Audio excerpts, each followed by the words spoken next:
दोस्तों, आज हम समाचार पे चर्चा में बात करने वाले हैं कोवैक्सीन के बारे में।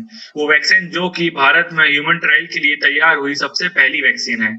तो आइए जानते हैं इस वैक्सीन के बारे में।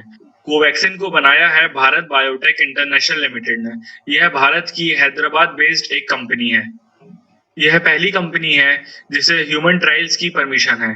चलिए अब और विस्तार में जानते हैं।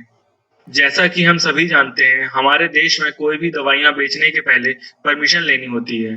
तो क्या इस दवाई ने भी परमिशन ली है? हाँ जी, इस दवाई ने भी drug controller general of India से ही परमिशन ली हुई है। तो क्या ये वैक्सीन पूरी भारत बायोटेक इंटरनेशनल लिमिटेड ने बनाई है? जी नहीं, यह पूरी vaccine Bharat biotech international limited ने नहीं बनाई है।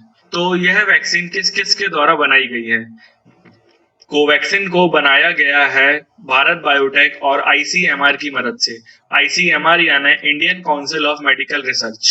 तो चलिए अब जानते हैं इसमें आईसीएमआर और भारत बायोटेक ने किस किस ने क्या काम किया। सबसे पहले आईसीएमआर यानी Indian council of medical research ने एनआईवी पुणे यानी नेशनल इंस्टीट्यूट ऑफ वायरोलॉजी से कोरोना वायरस के स्ट्रेन को इजेक्ट किया और फिर उस स्ट्रेन को भारत बायोटेक को दिया। भारत बायोटेक ने उस स्ट्रेन को डेवलप करके वैक्सीन बनाई और अब यह वैक्सीन ह्यूमन ट्रायल के लिए जा चुकी है। So this is the first Indian vaccine to go for indigenous human trials. चलिए अब जानते हैं वैक्सीन और उसके प्रकार।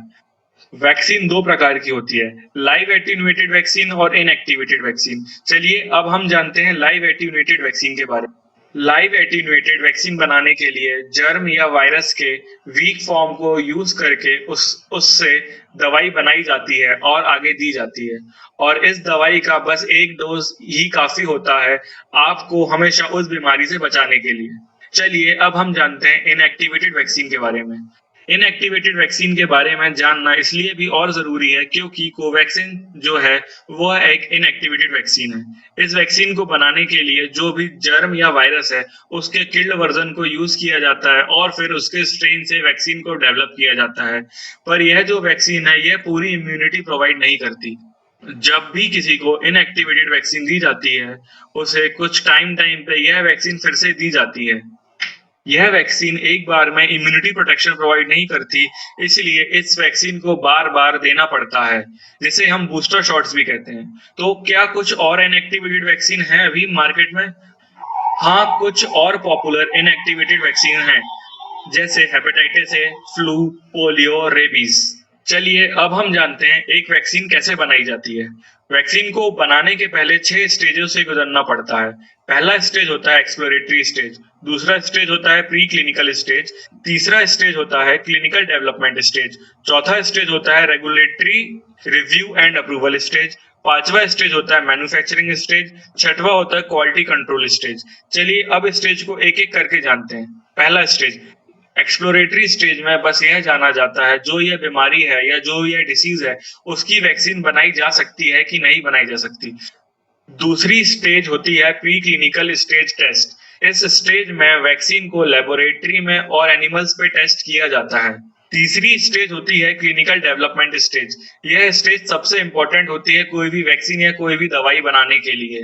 इस स्टेज में कुल मिला के 3 फेज होते हैं, फेज 1, फेज 2 और फेज 3। चलिए अब हम इन फेजेस के बारे में जानते हैं। फेज 1 में मैक्सिमम 100 लोग होते हैं और अगर इसका रिकवरी रेट 80% होता है तब भी इस दवाई को आगे नहीं भेजा जाता है क्योंकि यह सैंपल रेट बहुत छोटा है और आगे जाके यह दवाई के बहुत एडवर्स इफेक्ट हो सकते हैं।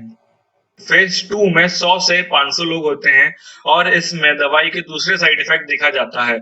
मेनली इस स्टेज में देखा जाता है दवाई का क्रॉनिक डिसीज वाले पेशेंट्स पे क्या असर पड़ रहा है।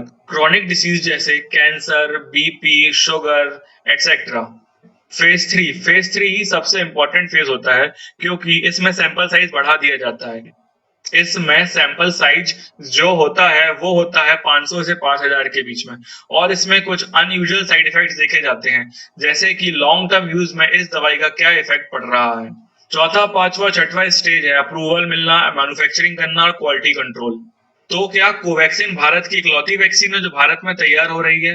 नहीं, कोवैक्सीन भारत की इकलौती वैक्सीन नहीं है जो भारत में तैयार हो रही है। भारत बायोटेक के साथ तीन और बड़ी कंपनियां हैं जो वैक्सीन बनाने की होड़ में लगी हुई हैं। पहली है जाइडस कैडिला, दूसरी है पैनिका बायोटेक, तीसरी है सीरम इंस्टीट्यूट ऑफ इंडिया। अभी तक हमने अपने देश में बन रही वैक्सीन के बारे में जाना है। चलिए अब जानते हैं वर्ल्ड की वैक्सीन के बारे में। तो वर्ल्ड में जो वैक्सीन सबसे लास्ट और फाइनल स्टेज में है वो है एस्ट्राजेनेका वैक्सीन और दूसरे नंबर पे है मॉडर्ना। एस्ट्राजेनेका वैक्सीन का ट्रायल ऑक्सफर्ड में हो रहा है और संभावित है यह पहली वैक्सीन बने जो कोविड-19 के क्योर के लिए बने। आशा करता हूँ आपको मेरे द्वारा दी गई हुई यह जानकारी पसंद आई होगी। धन्यवाद। वंदे मातरम। जय हिंद।